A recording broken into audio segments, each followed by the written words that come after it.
तो ओके, इस वीडियो में हम बात करने वाले यूपीएससी टॉपर दिव्या तंवर के बारे में, जिनकी हिंदी माध्यम से दूसरे प्रयास में ही आईएएस की 105वीं रैंक आई है। तो आज मैं आपको उनके जीएस पेपर की जो निबंध की कॉपी है उसकी आंसर राइटिंग दिखाने वाला हूँ कि उनका लिखने का तरीका कैसा था, उनकी राइटिंग कैसी थी एंड जो इंपॉर्टेंट टॉपिक्स होते थे उनको किस तरह से डायग्राम बना के समझाया गया है। तो सबसे पहले तो आप उनका रोल नंबर चेक कर लीजिए, ये उनका यूपीएससी का रोल नंबर है। इसके बाद ये मार्क्स उनके दिए गए हैं, देखो 4.5 5 ऐसे ऐसे ऐसे करके मैक्सिमम 7 नंबर 7.5 भी उनको मिले लास्ट के 10 आंसर में।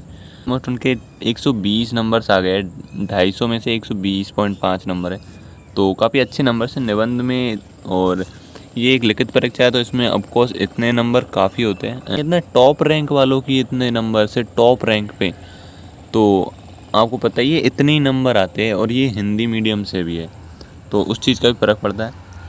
सबसे पहले इन्होंने लिखा है, डियर स्टूडेंट, संदर्भ दक्षता और परीक्षा दक्षता ठीक है, आपको विषय वस्तु की समझ है, किंतु सही अच्छा रहेगा जूम आउट, है ना। ओके, उत्तर में आवश्यक बिंदुओं का अभाव है, निबंध के उत्तर पर प्रयास अच्छा है, भाषा एवं लेखन शैली अच्छी है, निष्कर्ष दक्षता भी संतोषजनक है।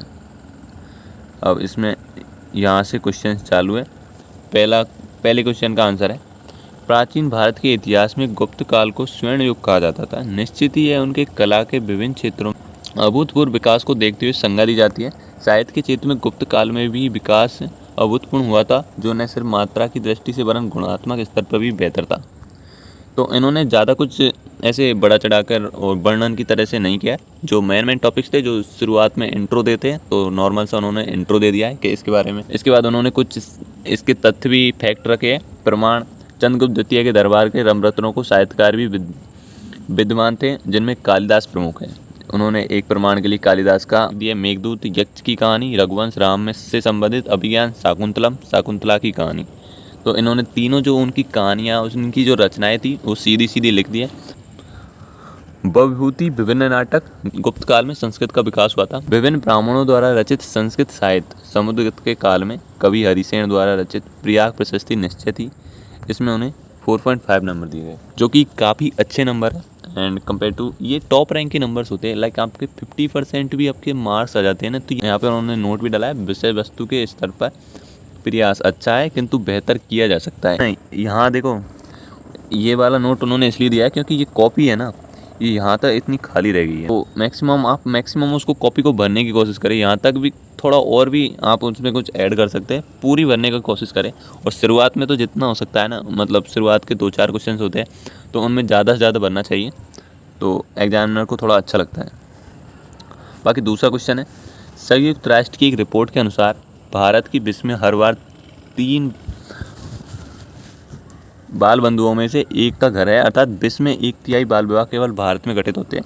लेकिन बाल विवाह को समाप्त करने हेतु निश्चित ही भारत सरकार व विभिन्न राज्यों में कदम उठाए गए तथा सतत विकास के लक्ष्य 3, लक्ष्य 5 तथा अन्य लक्ष्यों को प्राप्त करने हेतु प्रतिबद्ध है।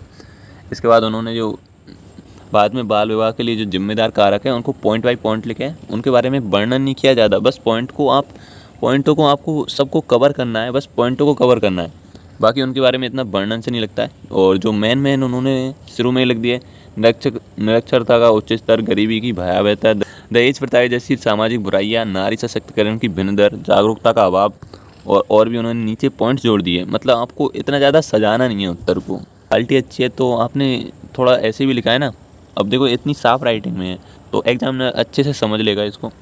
जैसे और भी ये राजनीतिक इच्छा शक्ति की कमी, इतने अच्छी तरीके से। इसके बाद उन्होंने समाधान और सुझाव भी दिए, जो कि पॉइंट टू पॉइंट लगभग उन्होंने देखो ऐसे पूरे गोले भर के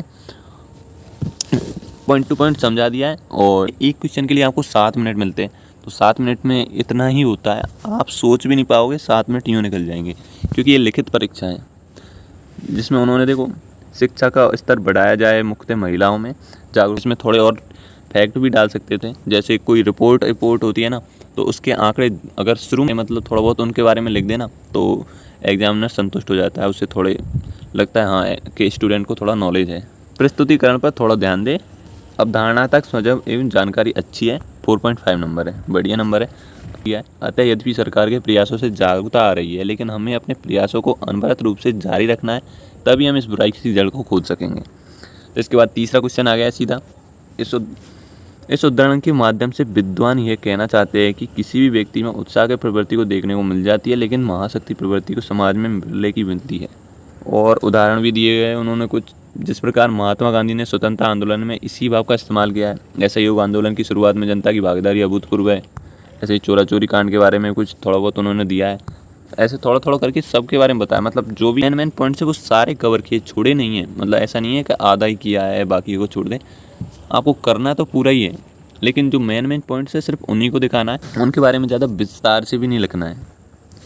का उत्साह लगभग प्रत्येक व्यक्ति में मिल जाएगा, लेकिन उस कार्य की तमाम बाधाओं को पार करते हुए, उन मुसीबतों व समस्या को सहन करते हुए एक अंतिम लक्ष्य द्वारा पहुंचना।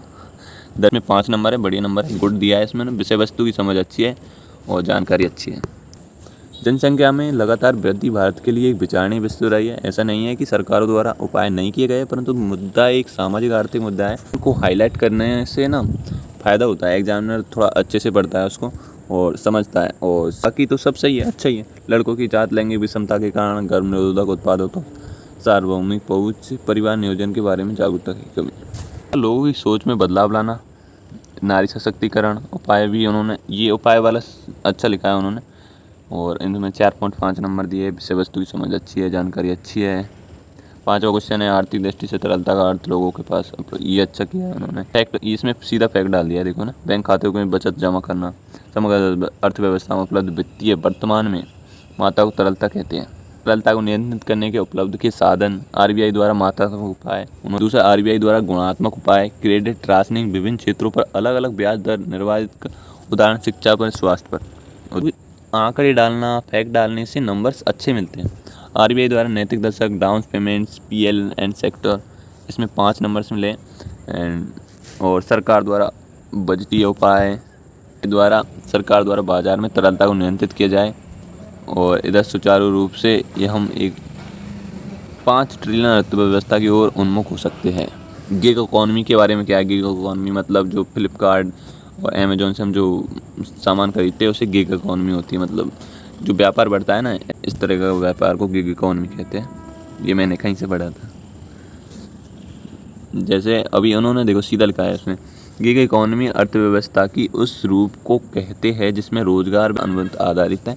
उदाहरण के रूप में उन्होंने ओला, उबर, ओयो जैसे व्यवसायों को ले सकते हैं। गिग इकॉनमी के सामने चुनौतियाँ, अर्थव्यवस्था में अनौपचारिक क्षेत्र की हिस्सेदारी बढ़ेगी, आवश्यक कौशल और प्रशिक्षण की कमी, कर्मचारियों के उत्पीड़न की आशंका। ओके, चुनौतियाँ बताइए उन्होंने, बढ़िया है। इसमें उन्होंने क्या लिखा है, गिग इकॉनमी के संदर्भ में भारत की वैश्विक स्थिति को यदि कुछ उदाहरणों, आंकड़ों द्वारा दर्शाया जाता तो बेहतर होता। चुनौतियों में अपर्याप्त परिश्रम, वित्तीय अनुरक्षा, स्वास्थ्य आदि का अभाव। हाँ, लेकिन इन्होंने आंकड़े नहीं दर्शाए, लेकिन इसके बारे में वर्णन तो काफ़ी किया है। देखो थोड़ी सी कॉपी खाली रही है इनकी। और आगे निपटने के हेतु भी उपाय बताया उन्होंने, तो आई थिंक अच्छे नंबर दिए इस वजह से। 5.5 number is highest number, this is the, मुझे लगता है ये बहुत बड़े नंबर हैं। कोरोना वायरस ने दुनिया भर को नकारात्मक रूप से प्रभावित करने के साथ ही स्वदेशी समुदायों पर है। स्वदेशी समाज के आर्थिक प्रभावित होने के कारण, निरक्षरता का कारण, उच्च स्तर, जागरूकता का अभाव, मुख्य समाज से कटाव, कुपोषण में गरीबी, स्वच्छता का अभाव, वैक्सीन ने लगवाना। ओके, कोडा, बंजारा, कोला, पहाड़िया, चुआर, यहाँ भील, गौंड, ये जनजातियों के बारे में कुछ लिखा है। ये जो गिग इकॉनमी से पिछड़ी हुई है, इनको गिग इकॉनमी के बारे में नहीं पता। स्वदेशी समुदाय, महामारी का कोरोना वायरस, ये कोरोना वायरस इसकी वजह से थोड़ा, इसमें उन्होंने देखो नंबर भी अच्छी दिए। ये वाली आंसर राइटिंग अच्छी थी आई थिंक। इसमें पॉइंट्स यहाँ पे अच्छे, देखो भारत के स्वदेशी समुदाय पर महामारी के प्रभाव उन्होंने बढ़िया कवर किए हैं।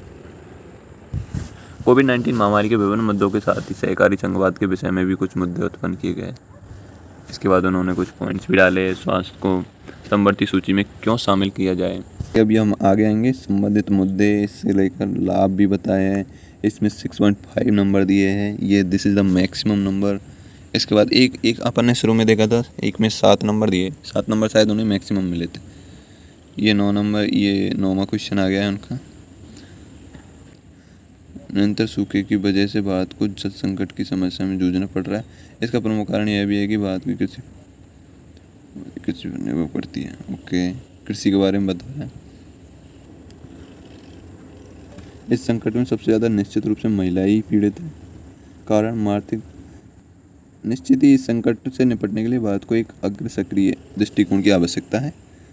इसी क्वेश्चन में उनको सबसे मैक्सिमम मार्क्स मिले, 7.5 नंबर्स मिले इसमें, और उन्हें गुड मिला है। उद्योगों द्वारा जल स्रोतों को प्रदूषित करने पर रोक, जल प्रतिरोध क्षमता को बीजों पर कृषि उपयोग, अवधारणात्मक समझ अच्छी है, जानकारी अच्छी है, इसलिए 7.5 नंबर दिए गए। 15 में से उनको नंबर मिले। क्या भारतीय सिनेमा हमारी लोकप्रिय संस्कृति को आकार देता है या केवल इसे दर्शाता है? पहले इन्होंने क्वेश्चन के बारे में लिखा है। भारतीय सिनेमा भारतीय समाज पर अपने प्रभाव के लिए विख्यात है। समाज में हर वर्ग को एक युग में प्रभावित करता है। हाल ही में मैडम चीफ मिनिस्टर फिल्म हुआ आर्टिकल 15, जिसमें भारतीय समाज को दर्शाने का प्रयोग किया गया है। इसके बाद उन्होंने कुछ और भी मूवियों के बारे में बताया कि तरीका अच्छा है उनका, मतलब पॉइंट बाय पॉइंट लिखना है। मतलब क्वालिटी अच्छी होनी चाहिए आंसर की, और इतना ज़्यादा सजाना नहीं है उत्तर को, जो आ रहे पॉइंट, बस क्वेश्चन एक भी छूटना नहीं चाहिए। जो भी है ना, सारे क्वेश्चंस करने हैं। अगर लास्ट में आपको कुछ नहीं आ रहा है तो भी उनमें अपनी तरफ से कुछ भी उनको फुल भर देना है, मतलब ऐसे खाली नहीं छोड़ना है। इसमें 65, लेकिन ये लास्ट में एक निबंध है उन्होंने, ये 39, लगभग 40 पेज की कॉपी होती है, 40 पेज की। बाकी इस वीडियो में बस इतना ही। होपफुली तुम्हें वीडियो पसंद आई होगी, एंड ऐसी और वीडियोज़ के लिए लाइक करना बस। Okay, bye.